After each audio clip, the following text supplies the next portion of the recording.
और मेरे साथ आप सब लोग भी बोलेंगे। सरफरोशी की तमन्ना अब हमारे दिल में है, देखना है जोर कितना बाजुए कातिल में है। आदरणीय प्रियंका गांधी जी, आदरणीय कमलनाथ जी, आदरणीय दिग्विजय सिंह जी, मंच पर बैठे हुए विशिष्ट अतिथिगण, साथियों और दोस्तों, प्रियंका गांधी जी आज हमारे बीच में हैं। प्रियंका गांधी जी जहां जाती हैं उनके साथ कांग्रेस का इतिहास चलता है। कांग्रेस का साधारण इतिहास नहीं है। कांग्रेस ने इस देश को आज़ादी दिलाई।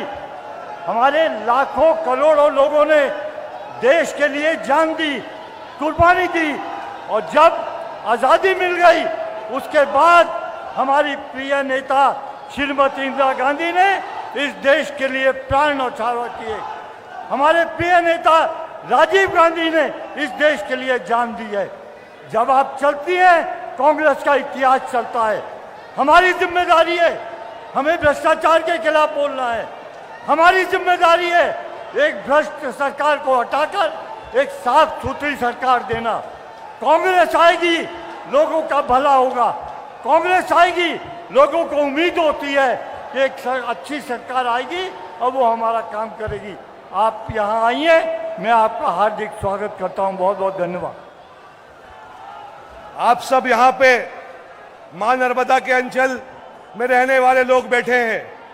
हम सबको पता है कि जब भी हम कोई पुण्य का काम शुरू करने जाते हैं तो सबसे पहले मां नर्मदा का पूजन अर्चन करके आते हैं और उसके बाद शंख बजाकर शंखनाद कर कर आगे बढ़ते हैं। तो श्रीमती प्रियंका गांधी जी ने मां नर्मदा का पूजन किया और अब मैं आह्वान कर रहा हूं, हमारे जो ब्राह्मण साथी यहाँ पर मौजूद है, विद्वत जन यहाँ मौजूद हैं, कि वो शंख बजाकर हमारे मिशन 2023 का शंखनाद इस मंच से करेंगे। मैं आमंत्रित करना चाहता हूं हमारे पूज्य विद्वत जनों को।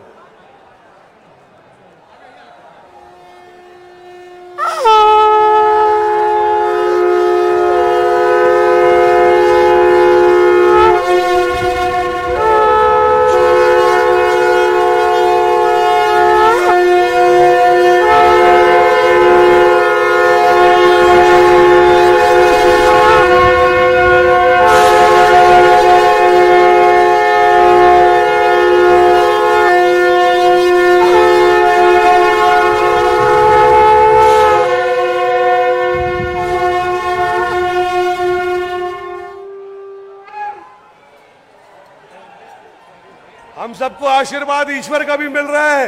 शंखनाद होते मौसम भी बदल गया।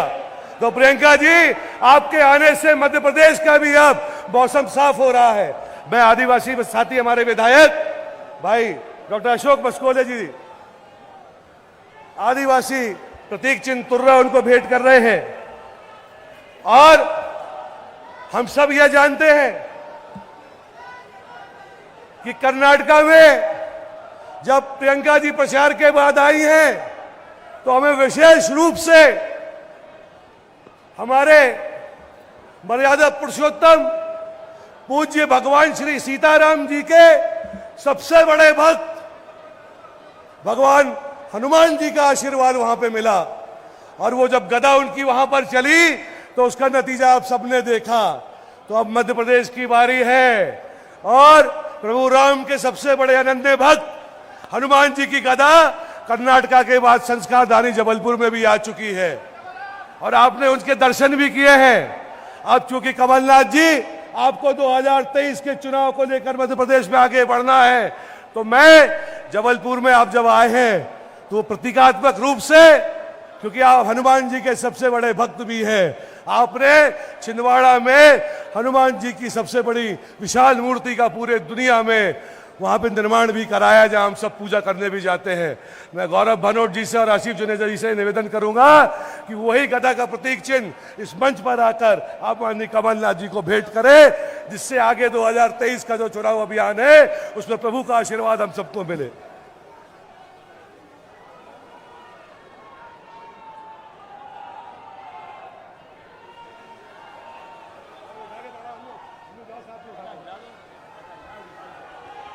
बोलो बजरंग बली की, बोलिए बजरंग बली की। बोले बजरंग बली की। और अब मैं आमंत्रित करना चाहता हूं हम सबके लाडले नेता, पूर्व केंद्रीय मंत्री, मध्य प्रदेश के पूर्व मुख्यमंत्री, प्रदेश कांग्रेस के अध्यक्ष और 2023 के भावी मध्य प्रदेश के मुख्यमंत्री आदरणीय कमलनाथ जी को वो आए और आप सबको संबोधित करें।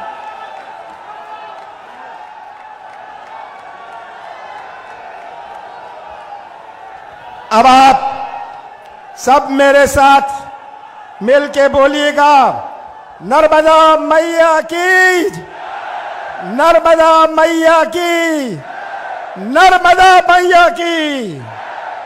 रानी दुर्गावती, रानी अवंतीबाई, राजा शंकर श्याम, राजा रघुनाथ श्याम, राजा दलपत सिंह, राजा संग्राम शाह, टांटिया मामा को मैं प्रणाम करता हूं। मैं गांधीवादी सेठ गोविंदास जी को, पंडित कुंतीलाल मुदुबे जी को, सुभद्रा चौहान जी को प्रणाम करता हूं। जबलपुर स्वतंत्र संग्राम सेनानियों की भूमि है, मैं उन्हें प्रणाम करता हूं। संस्कार धानी जबलपुर की इस पावन भूमि को मैं प्रणाम करता हूं। आदरणीय प्रियंका जी, गोविंद सिंह जी, दिग्विजय सिंह जी, सुरेश पचौरी जी, अरुण यादव जी, राहुल सिंह जी, मैं सबका नाम नहीं ले रहा, हमारे मेयर, हमारे सब विधायक, आपके जबलपुर के विधायक, सभी यहाँ आदरणीय बुजुर्गों, भाइयों और बहनों, सबसे पहले मैं प्रियंका गांधी जी को धन्यवाद देना चाहता हूं कि उन्होंने 2023 का आज शंखनाद कर रहे हैं। और ये एक चुनाव की केवल बात नहीं है, ये मध्य प्रदेश की भविष्य की बात है। जब मैंने प्रियंका जी को आमंत्रित किया, उन्होंने कहा मैं नहीं आऊंगी। मैंने पूछा क्यों नहीं आएंगी आप? उन्होंने कहा मैं तभी आऊंगी जब सबसे पहले मैं नर्मदा की पूजन करूं। ये प्रियंका गांधी जी की शर्त थी। मुझे यहां के 45 साल पहले की सड़कों में घूमने का, जबलपुर की सड़कों में घूमने का याद आती है। मुझे यहां आकर अपनी जवानी की भी याद आती है। ये मत सोचिएगा कि मैं बूढ़ा हो गया हूं। मुझे गर्व है प्रियंका जी कि आप वहां आई हैं, जबलपुर आई हैं, जो संस्कार धानी है। केवल संस्कार धानी नहीं है, ये हमारी संस्कृति धानी है। हमारी जो संस्कृति जोड़ने की संस्कृति है, हम दिल जोड़ते हैं, संबंध जोड़ते हैं, रिश्ता जोड़ते हैं। आज भारत क्या है? भारत ऐसा देश है जैसा कोई विश्व में नहीं है। कोई ऐसा देश विश्व में नहीं है जहां इतने धर्म हों। कोई ऐसा देश विश्व में नहीं है जहां इतनी जातियां हों। कोई ऐसा देश विश्व में नहीं है जहां इतने देवी देवताएं हों। कोई ऐसा देश विश्व में नहीं है जहां इतने त्योहार हों। कोई ऐसा देश विश्व में नहीं है जिसने अन्य धर्म को भी जीवित किया, अन्य धर्म को जीवित किया। आज मेरा दिन नहीं है, आज प्रियंका गांधी जी का दिन है। और आप सब प्रियंका गांधी जी को सुनने के लिए बहुत देर से इंतजार कर रहे हैं। मैं आपको ज़्यादा देर परेशान नहीं करूंगा। प्रियंका जी, हमारी संस्कृति जो जोड़ने की संस्कृति है, ये उसकी राजधानी है। धर्म विचार का विषय है, आचार का विषय है, धर्म प्रचार का विषय नहीं है। भारतीय जनता पार्टी जो इसे प्रचार का विषय बनाती है, ये प्रचार का विषय नहीं है, राजनीतिक मंच में रहती है। मैं हिंदू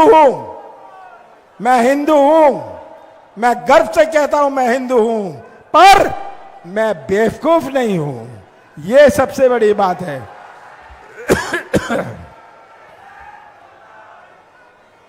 15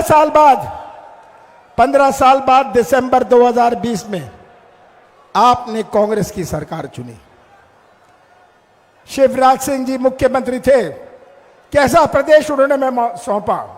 प्रियंका जी, ऐसा प्रदेश सौंपा जो किसानों की आत्महत्या में नंबर 1, बेरोजगारी में नंबर 1, महिलाओं के अत्याचार पर नंबर 1, ऐसा प्रदेश मुझे सौंपा। कौन सी चुनौती नहीं थी हमारे सामने? 15 महीने हमारी सरकार चली, सौदेबाजी से उन्होंने हमारी सरकार गिराई। मैं मुख्यमंत्री था, मैं भी सौदा कर सकता था, पर मैं मध्य प्रदेश की पहचान सौदे से नहीं बनाना चाहता था। मैं मुझे कुर्सी नहीं चाहिए, मैं सौदा नहीं करूंगा। और शिवराज सिंह जी ने पिछले 3 सालों में हमें दिया। मैं तो शिवराज सिंह जी से पूछता हूं, शिवराज सिंह आपने दिया क्या? आपने महंगाई दी, आपने बेरोजगारी दी, आपने कोरोना की मौत दी, भर्ती घोटाले दिए, माफिया राज दिया, बलात्कार दिया, और एक और बहुत दी, घर घर में शराब दी शिवराज सिंह जी ने। ये शिवराज सिंह जी की उपलब्धि है। मैं शिवराज सिंह से मुकाबला नहीं कर सकता, मैं उनके नाचने से मुकाबला नहीं कर सकता, मैं उन्हें हरा नहीं सकता नाचने में। मैं शिवराज सिंह जी को गाने में नहीं हरा सकता, मैं शिवराज सिंह को कलाकारी में नहीं हरा सकता, मैं शिवराज सिंह को घोषणाओं में नहीं हरा सकता, पर मैं हरा सकता हूं उन्हें सच्चाई में, मैं हरा सकता हूं। ये शिवराज सिंह जी की आज मैं चुनौती देता हूं। मैं ज्यादा ना बोलते हुए आपसे इतना ही कहना चाहता हूं कि ये चुनाव किसी उम्मीदवार का केवल नहीं है, किसी पार्टी का केवल नहीं है, ये चुनाव मध्य प्रदेश के भविष्य का है, मध्य प्रदेश का भविष्य के चुनाव है। और आपको तय करना है आप कैसा प्रदेश आगे आने वाली पीढ़ियों को सौंपना चाहते हैं। मैं नौजवानों को देख रहा हूं, इतने सारे नौजवानों को देख रहा हूं यहां आज। ये हमारी सबसे बड़ी चुनौती है। आज का बेरोजगार नौजवान, इसकी अपनी सोच है। आज का नौजवान ठेका नहीं चाहता, कमीशन नहीं चाहता। आज का नौजवान तो व्यवसाय का मौका या अपने हाथों को काम चाहता है। यही हमारी सबसे बड़ी चुनौती है। और मैं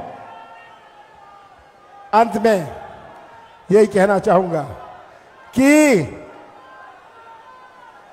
5 महीने बाद कमलनाथ को मत देखना, कांग्रेस को मत देखना, मध्य प्रदेश की तस्वीर अपने सामने रख लेना और सच्चाई का साथ देना।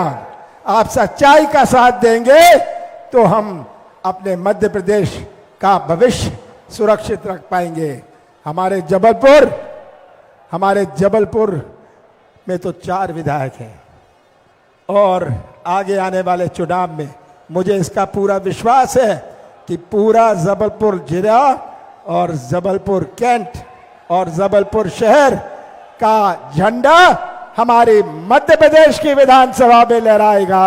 आप सबका बहुत बहुत धन्यवाद। अब हमारे जबलपुर के मेयर, हमारे चारों विधायक माननीय तरुण जी, लखन जी, दिनेश जी, विवेक तनखा जी, ये सामूहिक रूप से श्रीमती प्रियंका गांधी जी का स्वागत करेंगी।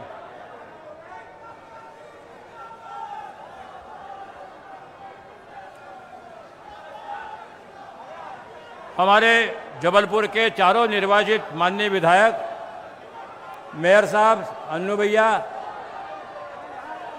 प्रियंका जी का और कमलनाथ जी का हार्दिक स्वागत कर रहे हैं।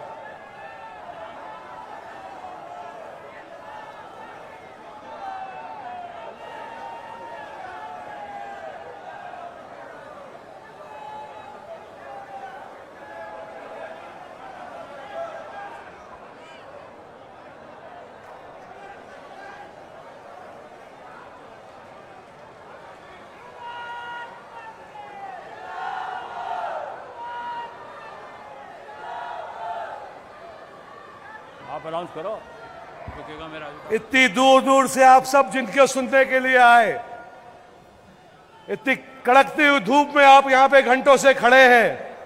मैं आपके और उनके बीच में अब ज्यादा समय नहीं लूंगा, पर मैं एक बात को जरूर कहना चाहता हूं कि प्रियंका दीदी, आप हमारे बीच में आई है, हम सबका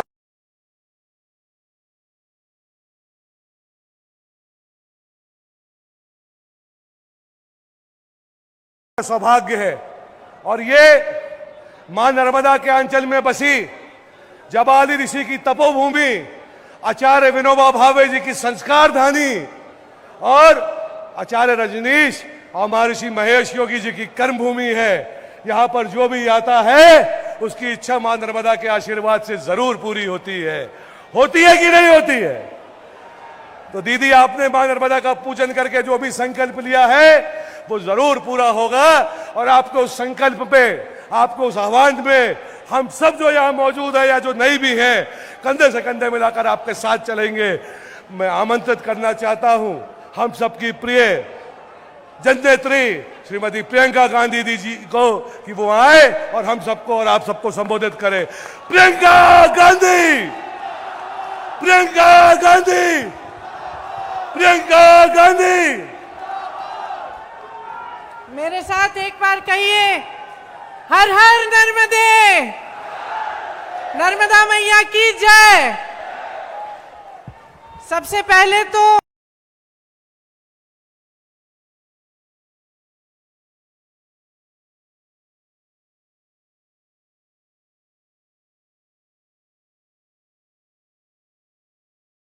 अपनी बहनों का और अपने भाइयों का स्वागत करना चाहती हूं, जो इतने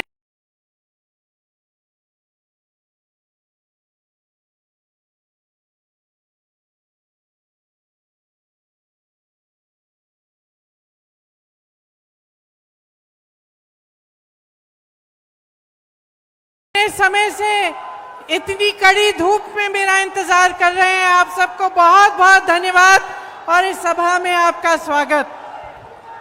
श्री जेपी अग्रवाल जी, श्री कमलनाथ जी, श्री दिग्विजय सिंह जी, श्री गोविंद सिंह जी, श्री विवेक तनखा जी, श्री राजमणि पटेल जी, श्री सुरेश पचौरी जी, श्री कांतिलाल भूरिया जी, श्री अरुण यादव जी, श्री अजय सिंह जी, श्री सत्यनारायण पटेल जी, नीलांशु चतुर्वेदी जी, संजय कपूर जी, जीतू पटवारी जी, जयवर्धन सिंह जी, यूथ कांग्रेस, महिला कांग्रेस, एनएसयूआई और सारे कांग्रेस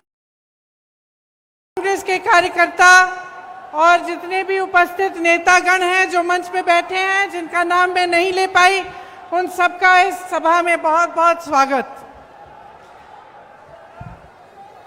यहाँ आज महाकौशल की पावन और क्रांतिकारी धरती पर खड़े होकर मुझे बहुत गर्व हो रहा है।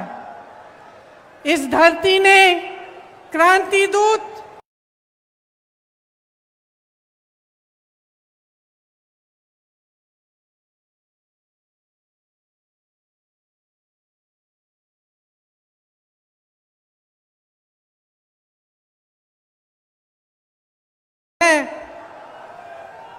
तो हम सब उनका आशीर्वाद मांगते हैं। और इस धरती ने देश भर में आदिवासी संस्कृति का झंडा बुलंद किया। इसीलिए आज यहाँ खड़े होकर हम आराध्य बड़ा देव जी को प्रणाम करते हैं।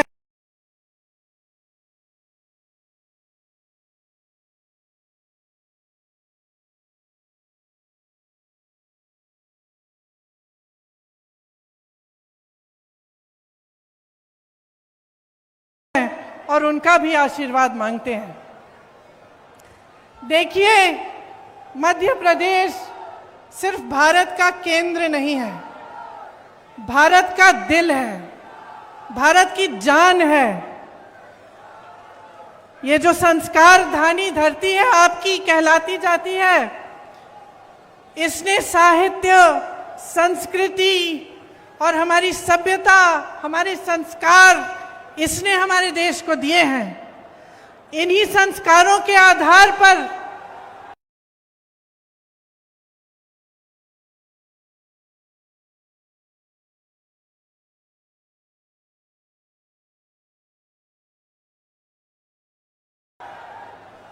हमारा संविधान बना और ये जो आधुनिक भारत है, इन्हीं संस्कारों के आधार पर आगे बढ़ा।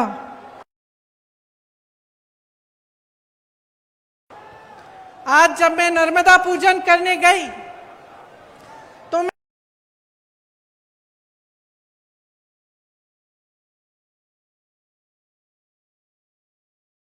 मैं सोच रही थी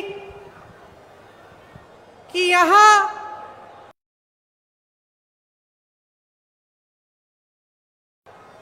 इस नर्मदा मैया से, इस धरती से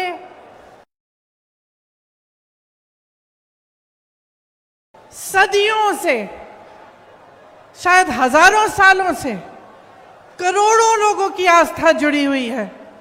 और क्या है ये आस्था जो हम सबको यहां लाती है? हम सब नर्मदा पूजन करते हैं, हमारे दिलों में वही भावना होती है जो भावना सदियों पहले उन लोगों में होती, उनके दिलों में होती होगी जो यहीं पर आके नर्मदा पूजन करते थे। मैं सोच रही थी कि ये जो आस्था होती है धर्म में, इस तरह की आस्था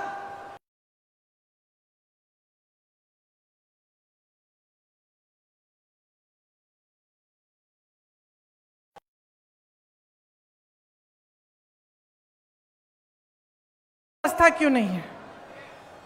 ये कर्म कांड क्यों बन गया है कि चुनाव के समय आकर घोषणाएं हो जाती हैं, तमाम आपको वादे किए जाते हैं, लेकिन उन वादों में जो वादा करता है उसकी खुद की आस्था नहीं है, उसकी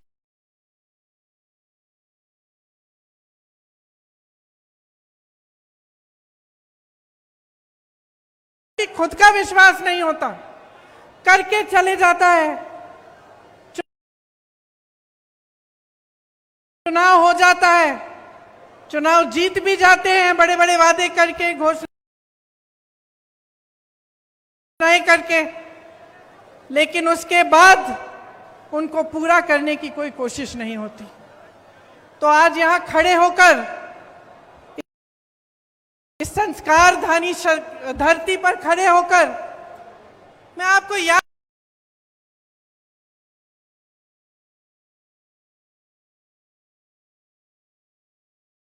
दिलाना चाहती हूं एक पुरानी राजनीति की, जिसमें हमारे नेता जो कहते थे वो करके दिखाते थे, जिसमें हमारे नेता सब कुछ न्यौछावर करके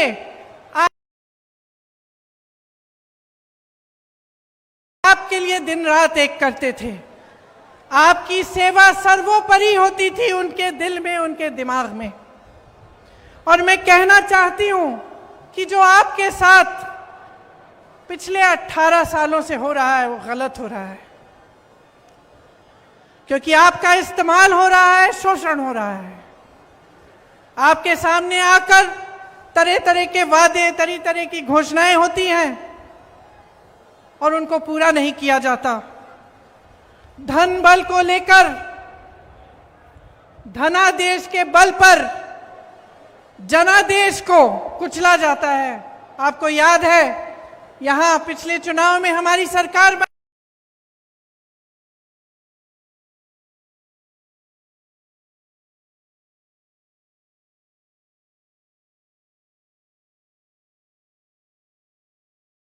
बनी थी, आपने बनाई थी, लेकिन जोड़ तोड़ करके, पैसे लगाकर, हर तरह की चीजों को करके भाजपा के नेताओं ने हमारी सरकार तोड़ी और अपनी सरकार बना दी।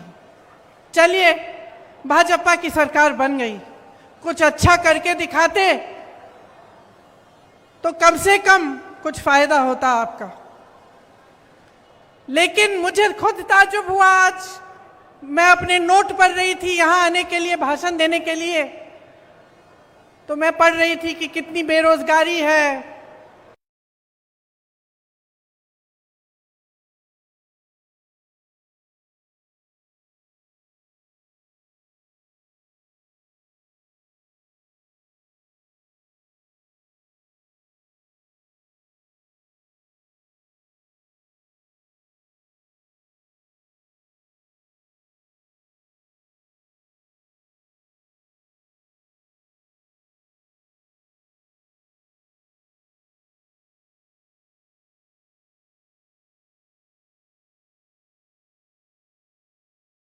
घोटाला, व्यापम घोटाला, शिक्षक पात्रा भर्ती घोटाला, पुलिस भर्ती का घोटाला, खनन घोटाला, कोरोना घोटाला, बिजली विभाग का घोटाला, ई टेंडर का घोटाला, टीवी सेट वितरण का घोटाला, कितने सारे घोटाले हैं, इतनी लंबी लिस्ट है घोटालों की।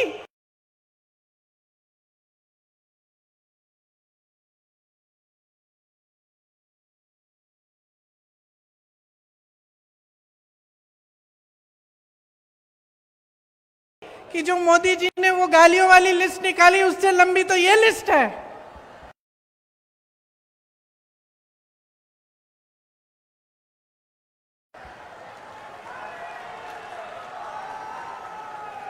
इन्होंने नर्मदा मैया को नहीं छोड़ा, खनन करा रहे हैं वहां, महाकाल के कॉरिडोर को नहीं छोड़ा। एक पुजारी जी है महाकाल के, मेरा उनसे संपर्क है, उन्होंने मुझे वीडियो भेजा कि हवा तेज हवा चल रही है और जितनी इमारतें इन्होंने बनाई है सारी गिर रही हैं, क्योंकि उसमें भी घोटाला किया, उसमें भी किसी ने पैसे खाए हैं। तो कहां रुकेंगे ये लोग? और जो आपकी संस्कृति है, जो यहाँ के संस्कार हैं, उनका आप याद कब दिलाएंगे नेताओं को, ये मैं आपसे पूछना चाहती हूँ। 220 महीनों के शासन में 225 घोटाले किए हैं इन्होंने, तकरीबन हर महीने एक नया घोटाला कर रहे हैं।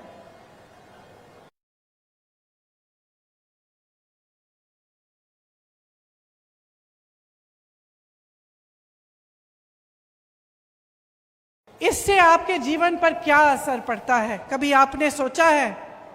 हम सब कहते हैं, टीवी पे देख लेते हैं कि चलो घोटाला हो रहा है, कोई पैसे कमा रहा है, कहीं पे कोई नेता अपना बड़ा बड़ा महल बना रहा है, तो हम ये भी सोच सकते हैं भाई हमारा क्या, वो कमा रहा है, ठीक है कमा रहा है। लेकिन इसका बहुत बड़ा असर आप पे पड़ता है।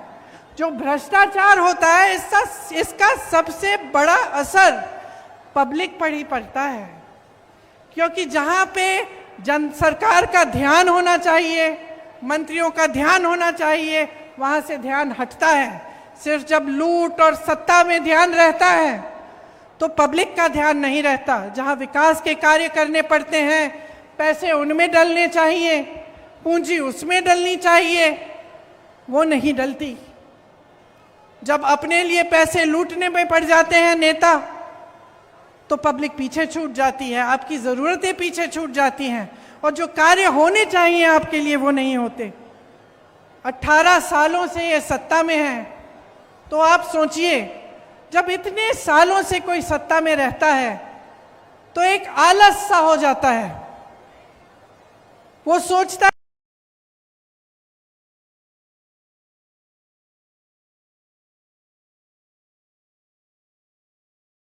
है कि वो कभी सत्ता छोड़ने वाला नहीं है, कि वो निकलेगा नहीं सत्ता से। और ये इनके व्यवहार में स्पष्ट दिखने लगा है। जैसे कुछ दिनों पहले यहाँ आकर उन्होंने एक महिलाओं के लिए एक अनाउंसमेंट की, तो इसलिए की क्योंकि 6 महीने में चुनाव आ रहा है।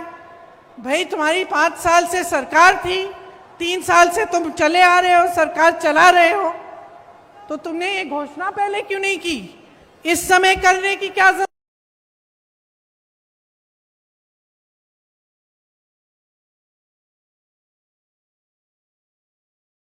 जरूरत है? तो ये इनका व्यवहार दिखा रहा है हमें कि ये सब कर्मकांड है। इनके दिलों में आपके लिए कोई आस्था नहीं है, कोई विश्वास नहीं है, अपनी ही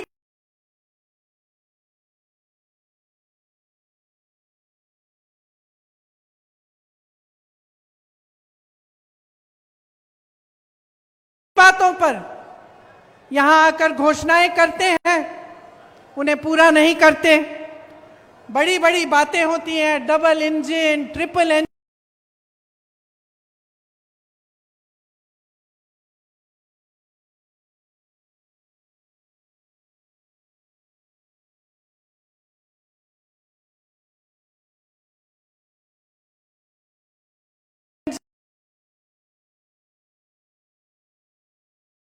भरवा नहीं पाते। आप सब्जी खरीदने के लिए दुकान जाती हैं तो आधी चीजें आप बगैर खरीदे ही वापस आ जाती हैं।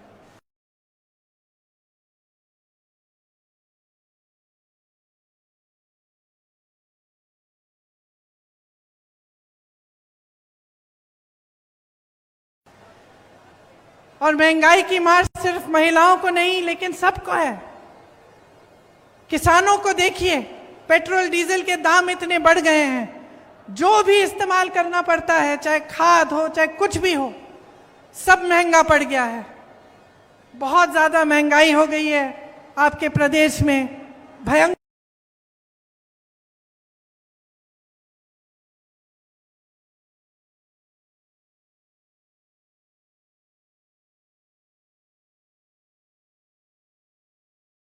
बेरोजगारी है। जैसे मैंने कहा, शर्म की बात है कि एक सरकार 3 सालों में मात्र 21 सरकारी नौकरी दे रही है। तमाम पद खाली पड़े हुए हैं। हमारे नौजवान भाई बहन मेहनत करते हैं, पढ़ाई करते हैं भर्ती के इम्तिहानों के लिए, कुछ ना कुछ हो जाता है, घोटाला हो जाता है, कुछ ना कुछ लीक हो जाता है पेपर, कोई गड़बड़ हो जाती है। जितने पैसे उनके माँ बाप ने खर्चे उनके फीस पे, सब बर्बाद हो जाते हैं। जितने महीने उन्होंने पढ़ाई की वो सब बर्बाद हो जाते हैं। पेपर देते हैं, पेपर का कोई नतीजा नहीं निकलता,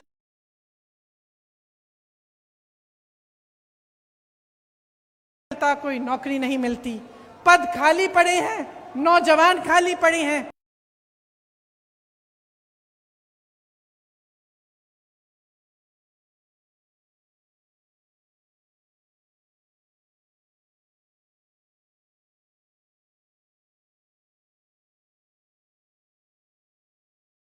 लेकिन सरकार कुछ कर नहीं रही है। आदिवासियों की दुर्दशा हो गई है आपके प्रदेश में। आपको याद होगा कि इंदिरा जी कितना काम करती थी आदिवासियों के लिए, पिछड़े वर्गों के लिए, और आज आपकी दुर्दशा है। अत्याचार बढ़ रहे हैं, चाहे बुजुर्गों पे, चाहे बच्चों पे, चाहे आदिवासियों पे, चाहे दलितों पे। तो तमाम जो जितने भी आंकड़े हैं, जो सब कुछ दिखा रहा है आपको, जो आप अपने अनुभव से आप देख रहे हैं अपने जीवन में, वो कुछ कह रहा है। और मीडिया, इश्तिहार, बड़े बड़े पोस्टर, बड़ी बड़ी होर्डिंग कुछ और कह रहे हैं। मुझे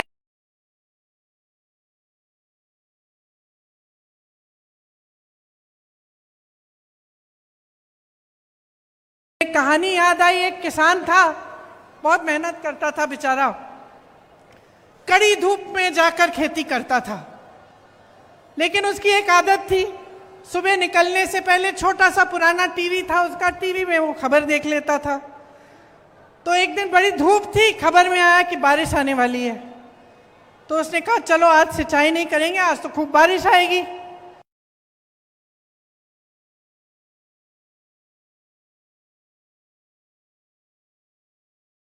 निकला काम के लिए, पूरे दिन धूप रही, बारिश नहीं आई। उसने सोचा चलो खबर गलत होगी, कल सिंचाई कर लेंगे। घर आ गया, अगले दिन फिर निकला, फिर खबर देख ली फिर खबर में आया कि बारिश आने वाली है, फिर उसने सिंचाई नहीं की। ऐसे 5, 6, 7 दिन गुजर गए और वो इसी इंतजार में रहा कि भाई आज बारिश आएगी। बारिश नहीं आई, खेती एकदम सूख गई। घर आके रोने लगा। तो रोने लगा, अपने गुरुजी के पास गया कि भाई मैं तो इंतजार कर रहा था, मेरा सारा खेत सूख गया, मैं क्या करूं। तो उसके गुरुजी ने उसको कहा, अरे मूर्ख, तुमने अपने अनुभव से नहीं देखा क्या हो रहा था? तुम्हारे सामने तुम्हारा खेत सूख रहा है और तुम इंतजार कर रहे हो कि बारिश आएगा क्योंकि खबर ने कह दिया। तो यही तो हो रहा है आज देश में, प्रदेश में। महंगाई बढ़ गई, बेरोजगारी बढ़ गई, अत्याचार बढ़ रहे हैं, आपस में फूट बढ़ रहा है और आपको बताया जा रहा है कि कोई सुनहरा दौर चल रहा है।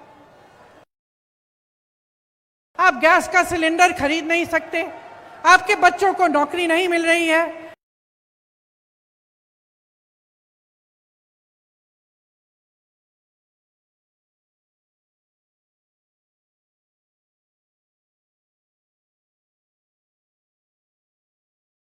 छत पे खड़े होकर हमारी रक्षा करते हैं, किसान के बेटे हैं।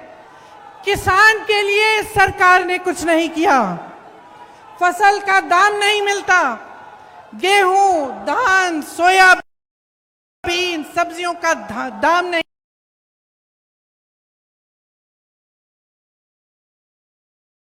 मिलता।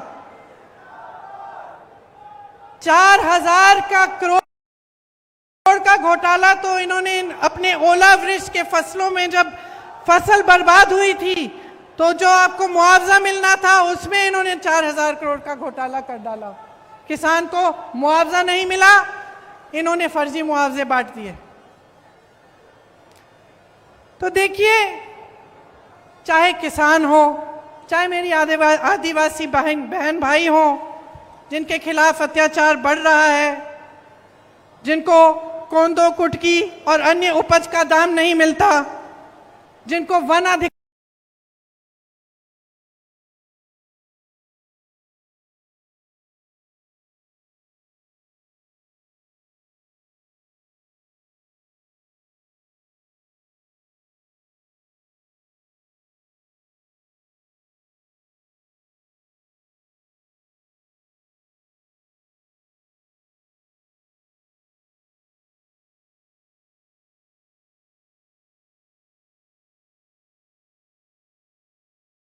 नहीं मिलता, चाहे मेरी बहनें हो, चाहे प्रदेश के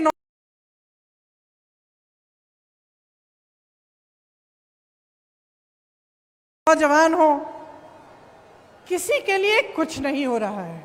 ये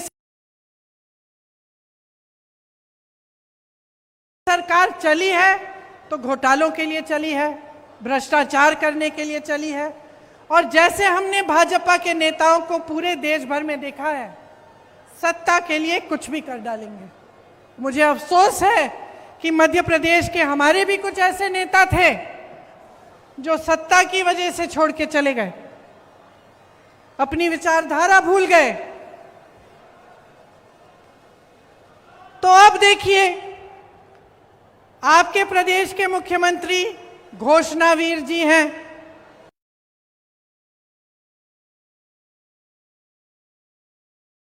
18 सालों में इन्होंने 22,000 घोषणाएं की।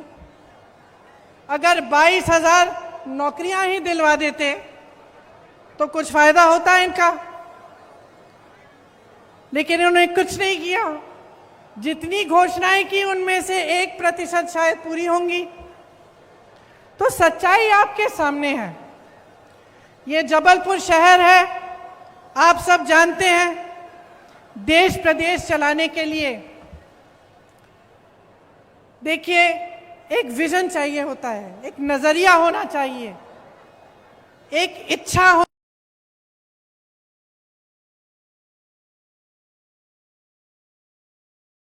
होनी चाहिए निर्माण करवाने की।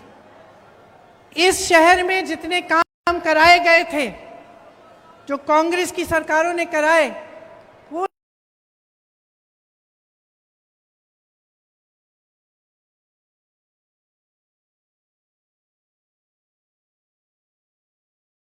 नजरिए के साथ कराए आपके विकास को लाने के लिए। जवाहरलाल नेहरू जी, उन्होंने देश में आईआईटी जैसे बड़े संस्थान बनाए। इंदिरा जी ने हरित क्रांति कराई। राजीव जी ने आधुनिक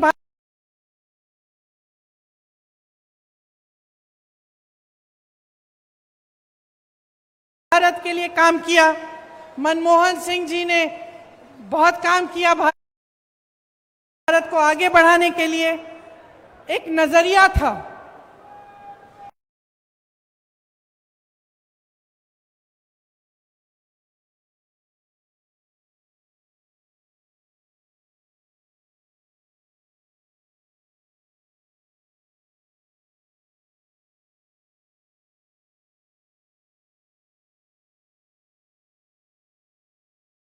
रखती है, विश्वास रखती है पब्लिक में, और एक जो सत्ता में आस्था रखती है।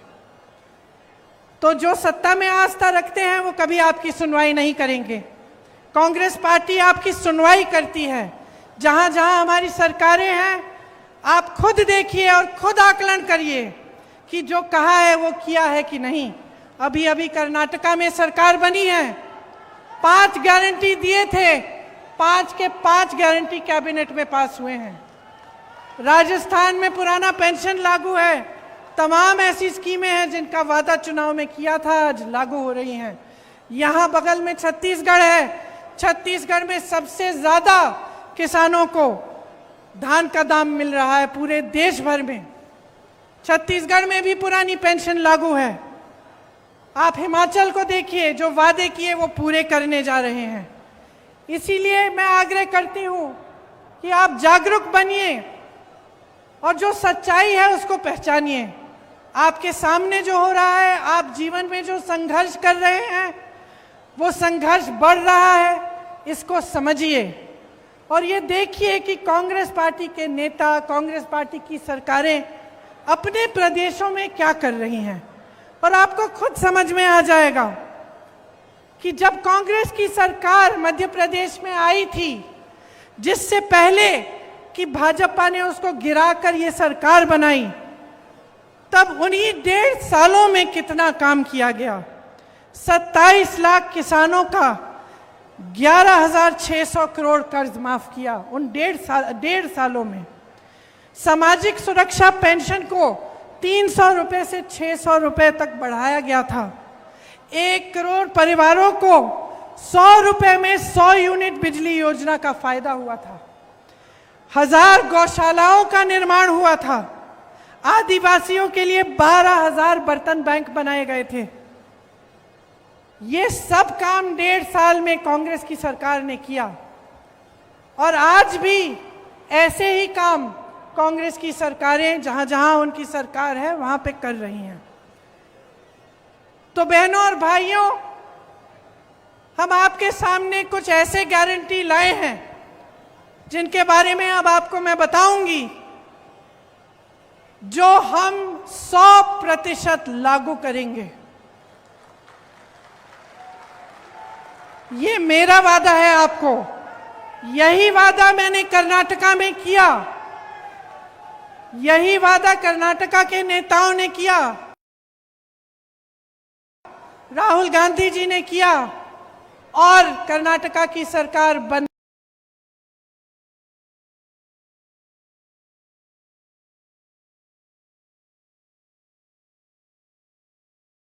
ही उस कैबिनेट ने पास किया हुआ है।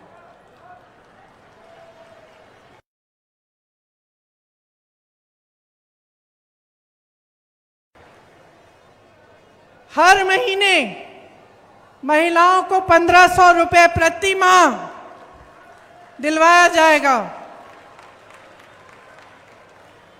गैस का सिलेंडर 1000 रुपए का नहीं, 500 रुपए का आपको मिलेगा। आपके लिए 100 यूनिट बिजली माफ होंगे, सबके लिए। 200 यूनिट बिजली बिल की हाफ होगी।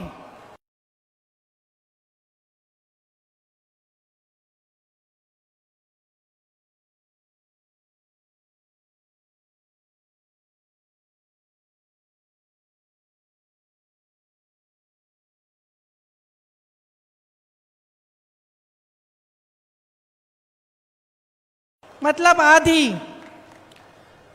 हम मध्य प्रदेश में भी पुराना पेंशन लागू करेंगे। आपका दर्द हम समझते हैं, कर्मचारियों का दर्द हम समझते हैं। आप देखिए इन्होंने क्या नहीं किया। आर्मी में भी इन्होंने 4 साल का वो कर दिया है, कर्मचारियों का पेंशन कटवा दिया है।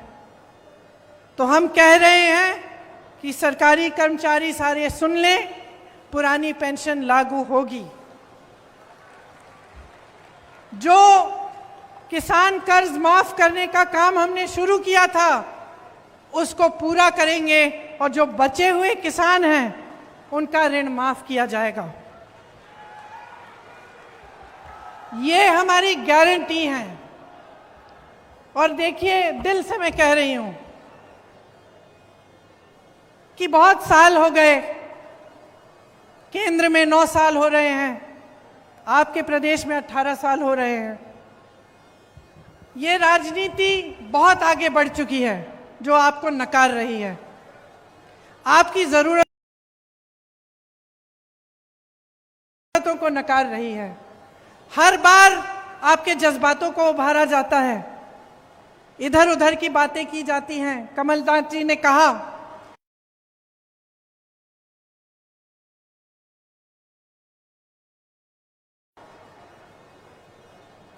हम भारतीय हैं, हम सबके लिए धर्म से बड़ा कुछ नहीं है, हमारी आस्था से बड़ा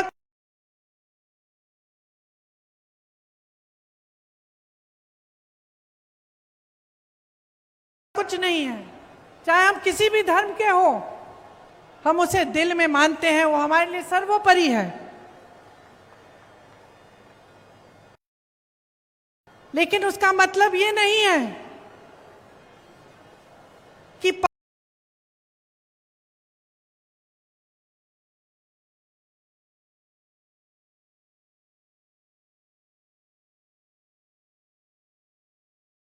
पब्लिक को बहकाया जाए, कि पब्लिक के जज्बातों को उभार कर वोट मांगा जाए। उसका मतलब नहीं है। और अगर नेता ऐसा कर रहा है या एक राजनीतिक दल बार बार ऐसा कर रहा है कि चुनाव का समय आया, आपके जज्बात उभार दिए, आपकी काम की बात नहीं की, तो आप उनकी आदत बिगाड़ रहे हो। वो तो है ही बिगड़े, क्योंकि आपको बार बार जज्बातों पर उकसा रहे हैं, लेकिन आपका काम नहीं कर रहे हैं। लेकिन आप बिगाड़ रहे हो क्योंकि आप बुरी आदत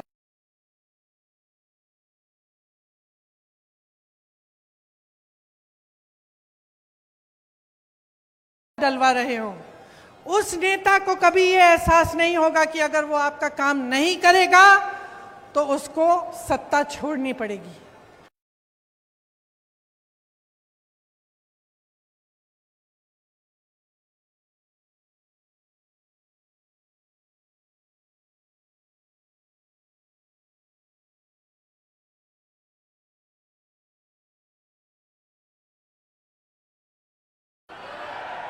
अपने नेताओं को जवाबदेह बनाना है कि नहीं? बनाना है ना? तो मन बना लीजिए, मन बना लीजिए। 6 महीनों में चुनाव है, 6 महीने हैं सोचने के लिए, समझने के लिए, और जो आपने 18 सालों में देखा है उसका आकलन करने के लिए 6 महीने हैं ये समझने के लिए, देखने के लिए कि कांग्रेस की सरकारें क्या कर रही हैं अपने प्रदेशों में। जागरूक बनकर देखिए, समझिए, सुनिए और अपना वोट अपने पक्ष में डालिए। एक ऐसी राजनीति को बनाइए अपने देश में, अपने प्रदेश में, जो आपके प्रति जवाबदेह बने।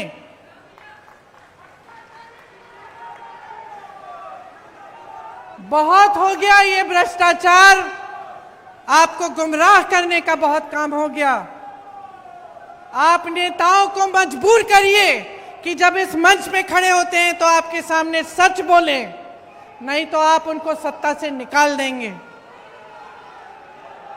यही आग्रह है मेरा आपसे। और खामखा चुनाव की वजह से मैं यहां खड़े होकर किसी की आलोचना करने नहीं आई हूं। मैं सिर्फ आपको जागरूक करने आई हूं। मैं आपसे वोट मांगने नहीं आई हूं, मैं आपसे जागरूकता मांगने आई हूं। क्योंकि मैं जानती हूं कि कितने संघर्ष के साथ, कितनी मुसीबतों का सामना करके कितनी मुश्किल से निर्माण होता है। किसी चीज को बनाने में क्या नहीं लगता, खून पसीना लगता है। मेरे परिवार के सदस्यों ने खून दिया है इस देश को बनाने के लिए। तो मैं जानती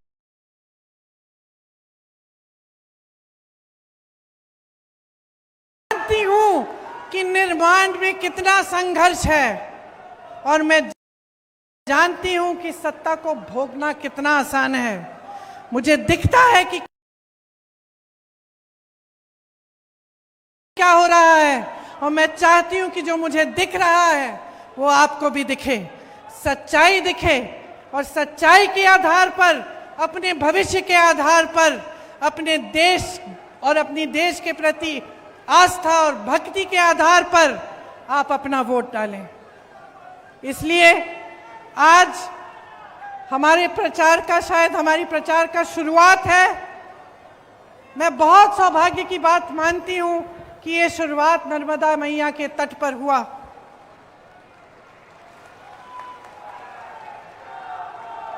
क्योंकि हम सब जो यहाँ पे बैठे हैं इस मंच पर, नर्मदा मैया के तट से आए हैं। हम झूठ नहीं बोलेंगे आपके सामने। हमारी एक ही सच्चाई है, हम देश के लिए समर्पित हैं, आपके लिए समर्पित हैं, और पूरी निष्ठा से, प्रेम से आपके लिए दिन रात काम करेंगे। आप सबको बहुत बहुत धन्यवाद कि आपने मेरी कुछ लंबी बातों को इतने ध्यान से सुना। मेरी आशा है कि इन पर ध्यान भी आप घर जाकर भी देंगे और थोड़ा समझने की कोशिश करेंगे कि आपकी भलाई के लिए ही मैंने ये सब बातें कही। बहुत बहुत धन्यवाद। जय हिंद।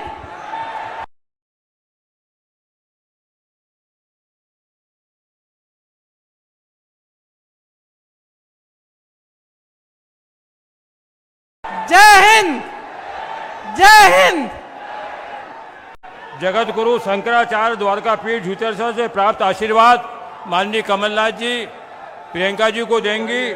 श्री लखन घनघोरिया और संजय यादव उनको दें। ये आशीर्वाद जो दे रहे हैं हमारे झूठेश्वर